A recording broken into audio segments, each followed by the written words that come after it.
I'm up here up on the roof, checking spots I'm going to need to tar before it rains. It is going to rain. And so, yeah, that's a big spot I patched. And I decided this would be a great place to do a vlog from. And so I've decided I will. And so here we go. This vlog is about DavidsFarm. I just found out that he was permabanned. People are like, how did you not know this? Well, it's been a while since I've actually watched a lot of videos because I've been working so hard. So evidently like 2-3 months ago he got banned. I think it was around Christmas. And so I didn't know this. And so my big question, well, let me explain a little bit more, is back in like 2008, my brother was like, hey, check out this guy. He does awesome car videos. He works on them and stuff, and it's cool.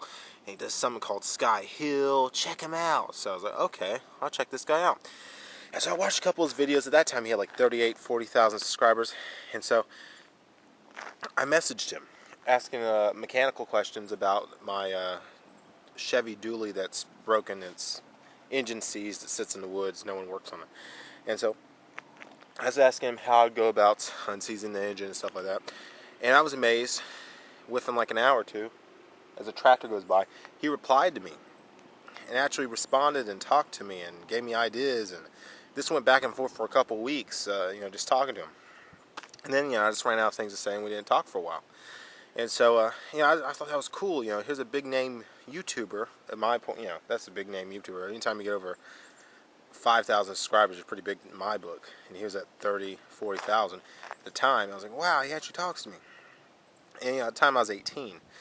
And then he uploaded a video where he had his daughter, who was a pinup model, in a bikini and stilettos, cold start the dump truck. And I thought that was a little weird for a man to have his daughter out there and he's all ogling her going, yeah, you're hot and stuff like that. I was like, well, that's just a little weird. And I didn't really think much into it. I was like, okay, it's just, I guess, I don't know. And then someone pointed out the fact some of his older videos where he had children sitting on his lap. And, first we call it that whole pedophilia thing came out about him being a pedophile and he was convicted of it in like 1991 or something. And I actually saw the form, and I didn't believe it at first. I thought it was just haters being haters, and I didn't believe it. And so then I actually checked out the legal document. Someone sent it to me, and realized it actually was real. And then it made me look at him differently.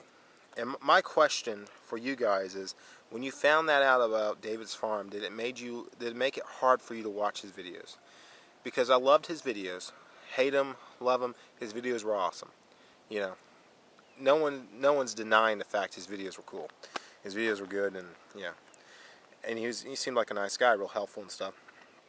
But my question is, did you guys find it hard to watch his videos after you found out he was a convicted pedophile? I did. And the reason could be because I had talked to him. I had messaged back and forth with him. And, I thought, oh, wow, this guy's cool. And then my mind second-guessed, once I found out that he was a convicted pedophile, that maybe he only talked to you because, at the time I was like 18. Now I'm 22. No, probably 19.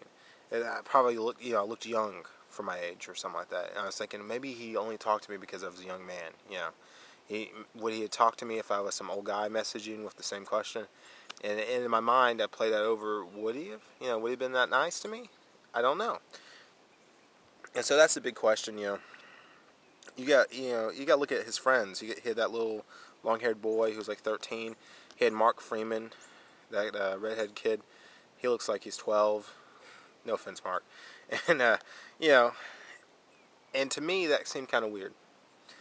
And so I chose not to watch his videos. I stayed sub to him for a while, and every once in a while I'd check in on him, see what he was doing. But it just made it hard for me to watch his videos. And I loved his videos. I was a big fan. And so that's my question to you guys. He's now perma-banned. He's gone now. We could talk about it.